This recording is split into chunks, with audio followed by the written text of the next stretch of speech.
Chinese defense official has said that the US is now trying to build an Asia-Pacific version of NATO. Chinese general, inakusahan ng US na lumilikha umano ng isang alyansa gaya ng NATO mula sa Asya. Gaano nga ba ito katotoo? At kasali nga ba talaga ang Pilipinas sa usaping ito? At alam mo ba na mayroon na talaga noon pa man na maituturing na kahalintulad ng alyansang NATO mula sa Asya? At ito ang tinatawag na SEATO o Southeast Asian Treaty Organization. Gayunpaman ay matagal nang nabuwag ang organisasyong ito na may layuning pigilan ang pagkalat ng komunismo. Pero dahil nga muling nauungkat ang usaping ito, ay ating nga alamin kung anong mga bansa nga ba ang pinakaposibleng mapabilang sa kasalukuyang panahon kung muling magkakaroon ng alyansang kahalintulad ng NATO mula sa Asya. Ang NATO o North Atlantic Treaty Organization ay itinatag noon pang 1949 kung saan ang layunin nito ay protektahan ang mga kasaping bansa sa Europa at North America laban sa anumang agresyon mula sa Soviet Union at mga kaalyado nito. Ito ay bahagi ng malawakang pagsisikap ng Western powers na bumuo ng isang kolektibong depensa laban sa komunismo sa panahon ng Cold War. Samantala ang SEATO naman o Southeast Asian Treaty Organization ay itinatag noong 1954. Ang SEATO naman ay nakatuon sa Timog Silangang Asya upang protektahan ang mga kasaping bansa laban sa panganib na dala ng mga komunista sa rehiyon. Ang layunin nito ay sagutin ang mga banta sa seguridad na nagsimula sa pagkatalo ng Pransya sa Indochina at ang pag-usbong ng komunismo sa rehiyon. Ang SEATO at ang NATO ay may mga pagkakaiba sa kanilang kasunduan at mga probisyon sa depensa kung saan sa ilalim ng mga patakaran ng SEATO, ang mga kasaping bansa ay nakikipagkasundo na magbigay ng tulong sa bawat isa sakaling sila ay atakihin ng isang bansa sa labas ng organisasyon. Gayunpaman walang eksaktong probisyon tulad ng Article 5 ng NATO ang SEATO na nagdideklara ng kolektibong depensa kung saan ang isang pag-atake sa isa ay ituturing na pag-atake para sa lahat. Dahil ang SEATO ay mas nakapokus sa kooperasyon sa pagitan ng mga kasaping bansa sa Timog Silangang Asya upang tutukan ang mga panganib sa rehiyon, partikular na mula sa komunismo. Kaya naman noong 1965 nang magkaroon ng digmaan sa pagitan ng India at Pakistan na mas kilala bilang Second Indo-Pakistani War ay wala sa mga bansang kasapi ng SEATO kagaya ng Estados Unidos o United Kingdom at iba pa ang pumasok sa labanang ito upang tulungan ng Pakistan na miyembro ng SEATO dahil ayon nga sa kanilang mga patakaran ay para lamang sa seguridad laban sa komunismo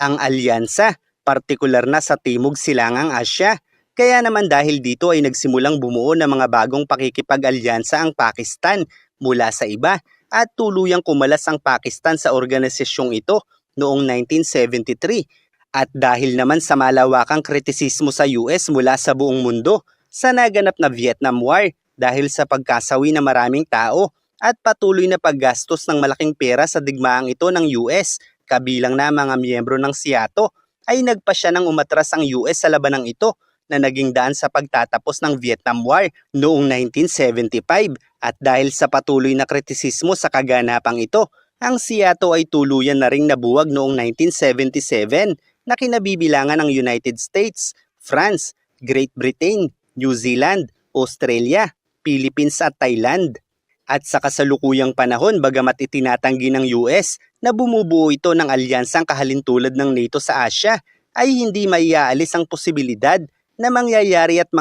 ang hinalang ito ng China dahil sa paglawak ng kanilang puwersa na noon pa man ay nais ng pigilan ng US, kaya't itinatag nito ang SEATO noon laban sa mga komunista gaya nila. Kaya't ang pagbubuo ng isang alyansang gaya ng NATO sa Asya sa panahong ito ay tiyak na mas magiging epektibo na laban sa mga komunista dahil ang mga pinakaposibleng miyembro ngayon ng alyansang ito ay tiyak na kabibilangan na ng Pilipinas, Japan at South Korea na pawang may mga mutual defense treaty sa Amerika at nagtataglay ng mga pinaka-advanced na kagamitan para sa gyera. Kaya't bagamat itinatanggi ng US ang pagbubuo ng alyansang kahalintulad ng NATO sa Asya, ay hindi maiiwasang mabalisa ang China. Dahil bukod sa Pilipinas, Japan at South Korea, ang India, Taiwan at Australia ay pawang mga bansang may direktang alitan na mula sa China. Kaya't kung noon ang SEATO members ay hindi pa gaanong direktang may alitan sa China, ang mga panibagong posibleng maging miyembro nito. Sa panahong ito ay tiyak na magsisilbing bangungot para sa China dahil napakaraming bansa ngayon sa Asya ang diretsyang nilalapastangan ng China. Kaya't itanggi man ng US na binubuo nila ang alyansang ito ay napakalaki ng posibilidad na unti-unti nang patungo sa alyansang ito ang mga Asyanong kinakayan-kayanan ng mga Chino. Tandaan natin na ayon sa Mutual Defense Treaty ng US sa Japan, Pilipinas at South Korea na ang pag-atake sa mga bansang ito ay magti-trigger sa alyansa para tulungan ang bawat isa na maituturing ding patakaran ng NATO na ang pag-atake sa isa ay magsisilbing pag-atake sa lahat. Kaya't bagamat wala pang formal na alyansa gaya ng ASEAN-NATO na binabanggit ng China, ay malinaw na ang US, Japan, South Korea at Pilipinas ay maituturing ng kahalintulad ng alyansang NATO sa Asya. Ang kulang na lamang ay ang formal na pagdideklara, which is hindi naman kailangan pang ideklara ng Amerika. Dahil kung gagawin ito ng Amerika at direktang ipababatid ang layunin ng alyansang ito upang supili ng China, ay maaaring magamit ng China ang naratibong ito upang maglunsad ng diplomatikong protesta sa United Nations laban sa Amerika at maaari ring magamit ng China ang naratibong ito laban sa Pilipinas sa mas agresibong aksyon nito sa ating mga isla. Kaya't bagamat posibleng may katotohanan ng akusasyong ito ng China, ay mananatili lamang itong sakit sa kanilang ulo hanggat hindi nagkakaroon ng formal na deklarasyon para sa pagbubuo ng ASEAN-NATO. Ganito kahalaga ang bawat pahayag ng bawat opisyal ng bansa sa mundo sa larangan ng geopolitika dahil ang bawat pahayag ay maituturing ding sandata na maaaring maging daan sa mga layuning nais mangyari ng bawat isa. At dahil nga ang Pilipinas ay tila natatalo sa tinatawag na war of words laban sa China,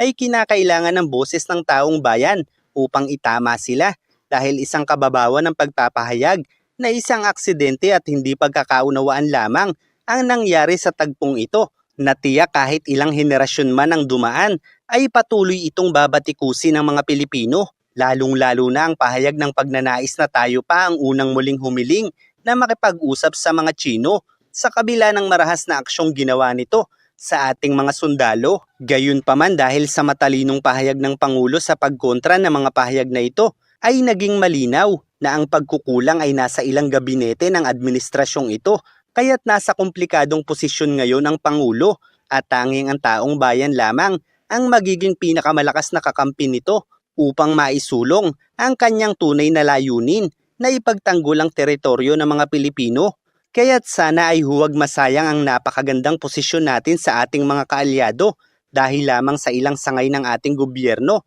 na tila ay mas nanaisin na lang walang gulo, kapalit naman ay ang ating teritoryo.